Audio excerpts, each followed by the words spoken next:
आजकल बहुत से बच्चे एक खास तरह के बीमारी के शिकार हो रहे हैं। एक ऐसी बीमारी जिसने पढ़ाई भी डिस्टर्ब कर दी है, नींद भी छीन ली है और जिंदगी का डायरेक्शन भी। और उस बीमारी का नाम है ब्रेकअप।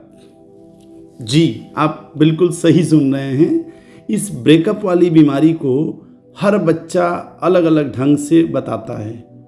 कोई कहता है उसने मुझे ब्लॉक कर दिया, कोई कहता है वह अचानक दूरी बनाने लगी, कोई कहता है वह किसी और के साथ अटैच हो गया या हो गई, कोई कहता है अब उसकी शादी कहीं और तय हो गई है, कोई कहता है वह दूसरे शहर चली गई, अब रोज दिखती नहीं है।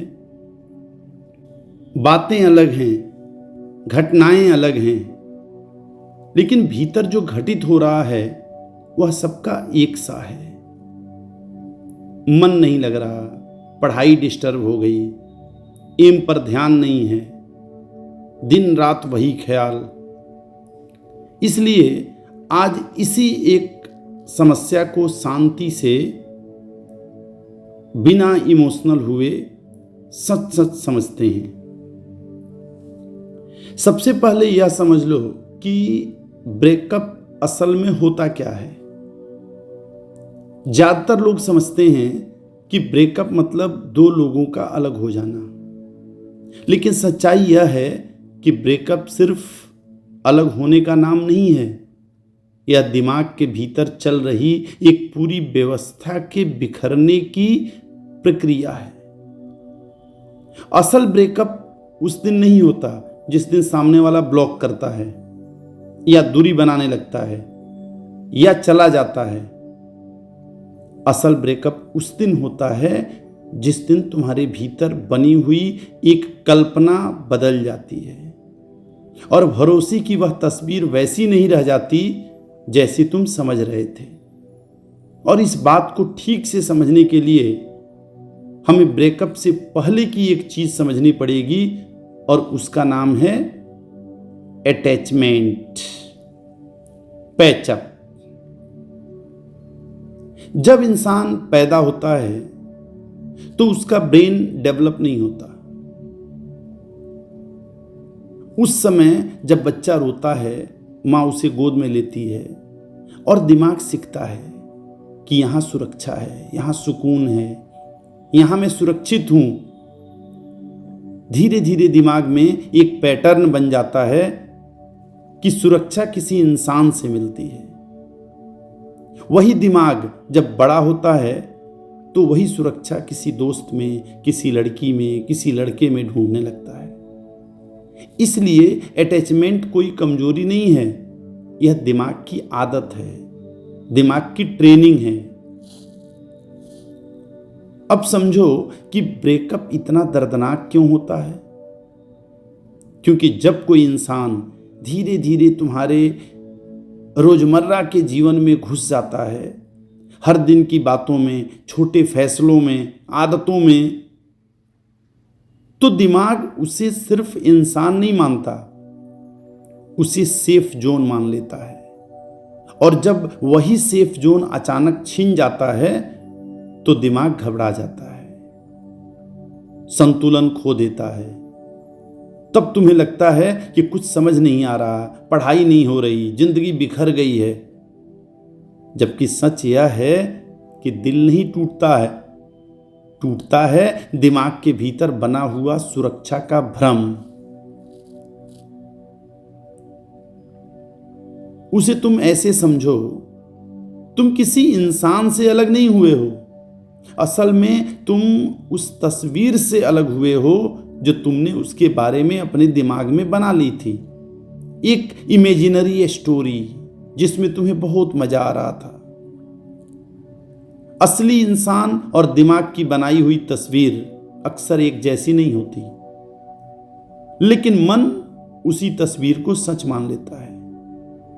और जब वह तस्वीर बदलती है तो ऐसा महसूस होता है जैसे पूरी जिंदगी ही बदल गई हो। जरा ईमानदारी से अपने भीतर देखो, तुम कहते हो वह किसी और के साथ चला गया, उसने मुझे छोड़ दिया, उसने ब्लॉक कर दिया। लेकिन असली बात वहां नहीं है। असली बात यह है कि तुम्हें लगा था कि मैं खास हूं, मैं कुछ स्पेशल हूं, मैं जरूरी हूं, मैं अलग हूं, और अचानक वह स्पेशल होने का एहसास तुमसे चला गया। इसलिए साफ समझ लो, यह दर्द प्रेम का नहीं है, यह अहंकार का है। दिमाग यह मानने में मुश्किल महसूस कर रहा है कि मैं उतना महत्वपूर्ण नहीं था जितना मैं खुद को समझ रहा था। मान लो तुम एक नदी के किनारे बैठे हो, पानी बिल्कुल शांत है, तुम उसमें अपना चेहरा देखते हो, साफ, सुंदर, कंप्लीट। तभी अचानक कोई मछली तैर जाती है या कोई मेढक पानी में छलांग लगा देता है। पानी में हलचल होती है और वही चेहरा अब वैसा दिखाई नहीं देता। उस पल तुम्हें क्या लगता है? क्या सच में तुम्हारा चेहरा बदल गया? नहीं, चेहरा तो वही है, बस पानी अब स्थिर नहीं रहा। ठीक इसी तरह जिंदगी में जब हालात बदलते हैं, जब सामने वाला हट जाता है, तो भीतर जो तस्वीर बनी हुई थी वह साफ नहीं दिखती, और तब हमें ऐसा लगने लगता है कि हमारे साथ ही कुछ गड़बड़ हो गई है। जबकि सच यह है कि इंसान वही रहता है, बस परिस्थितियों में हलचल आ जाती है। जो बदला है वह इंसान नहीं, दिमाग के भीतर बनी हुई कल्पना है। अब एक सीधी और साफ बात समझो। जब कोई कहता है सर वही मेरी जिंदगी थी,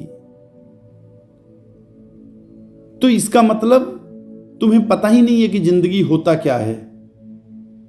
क्योंकि जिंदगी किसी एक इंसान पर टिकती ही नहीं। जिंदगी होती है जिम्मेदारी, जिंदगी होती है मेहनत, जिंदगी होती है अनसर्टेन भविष्य, जिंदगी होती है रोज के छोटे छोटे संघर्ष, और जिंदगी होती है परिवार के साथ आनंद का क्षण, और जिंदगी होती है अपने पैरों पर खड़े होने की लगातार कोशिश। किसी इंसान के साथ बिताया गया समय जिंदगी से मिलने वाला आराम हो सकता है, लेकिन जिंदगी कभी नहीं।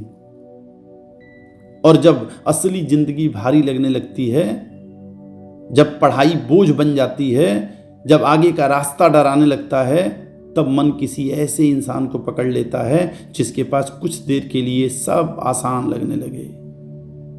उस समय वह इंसान जिंदगी नहीं होता, वह जिंदगी से मिलने वाला आराम होता है।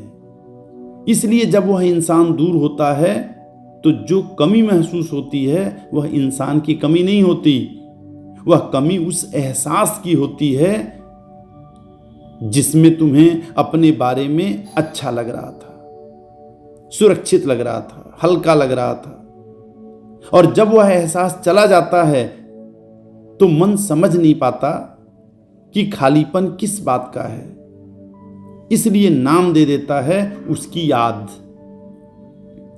असल में याद किसी इंसान की नहीं होती, याद उस भाव की होती है जिसमें जिंदगी कुछ देर के लिए आसान लग रही थी, और जब वह भाव चला जाता है तो मन खालीपन को संभाल नहीं पाता, इसलिए वही याद बार बार लौटती है। याद तब आती है जब मन खाली होता है, जब जिंदगी उस पल तुमसे कुछ मांग नहीं रही होती, जब न सामने कोई डर होता है न कोई तुरंत जवाब देने की मजबूरी। तब मन पुराने एहसासों की तरफ लौट जाता है, क्योंकि खालीपन उससे सहन नहीं होता। असल में दिमाग किसी इंसान को नहीं ढूंढता, वह उस एहसास को ढूंढता है जिसमें कभी सुकून था, जिसमें अपने होने का भरोसा था, और जिंदगी कुछ देर के लिए आसान लग रही थी। प्रेजेंट जब भारी लगने लगता है, वर्तमान जब भारी लगने लगता है, तो अतीत आराम जैसा दिखने लगता है। यहीं से एक सादी लेकिन गहरी सच्चाई समझ में आती है।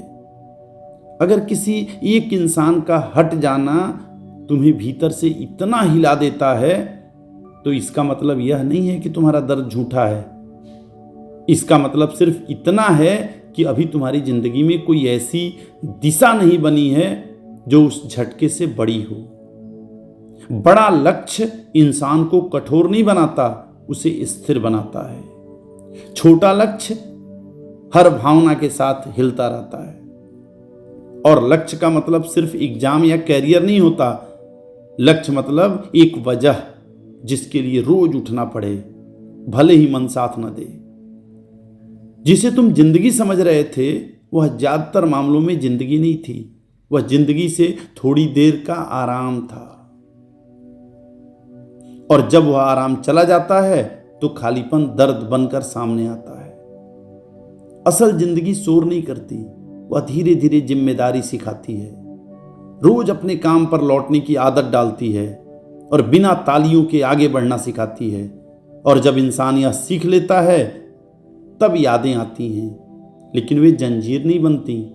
वे आती हैं, थोड़ी देर ठहरती हैं और फिर चली जाती हैं। यही परिपक्वता है, यही मैच्योरिटी है, और यही आगे बढ़ना है। तो अब रुकना नहीं है, अब खुद को समझाने का नहीं, बल्कि खुद को उठाने का समय है। अब बीते हुए को पकड़कर बैठने का नहीं, अपने काम को पकड़कर आगे बढ़ने का समय है। अब उठो, अपने लक्ष्य के लिए उठो, अपनी पढ़ाई के लिए उठो, उस जिंदगी के लिए उठो जो तुम्हारा इंतजार कर रही है। क्योंकि इंसान रास्ते में मिलते हैं, कुछ दूर साथ चलते हैं और फिर अपनी दिशा में चले जाते हैं। लेकिन जो साथ नहीं छोड़ता, वह है तुम्हारा काम, तुम्हारी मेहनत और तुम्हारी दिशा। और जिस दिन तुम अपने दम पर खड़े हो जाओगे, उस दिन न यादें तुम्हें रोकेंगी, न कोई दूरी तुम्हें हिला पाएगी। मुझे पता है तुम कुछ भी कर सकते हो, क्योंकि तुम साधारण नहीं हो और न ही इस धरती पर साधारण करने आए हो। तुम्हारे भीतर जितनी ताकत है, उतनी तुम्हें अभी खुद भी नहीं पता। अब बहुत हो चुका रुकने का, सोचते रहने का। पीछे जो छूटा है वह सबक था, आगे जो है वही असली रास्ता है। अब चलो बिना शोर, बिना बहाने, सीधे अपने दम पर। यही असली जीत है और यहीं से तुम्हारी असली जिंदगी शुरू होती है। जय हिंद।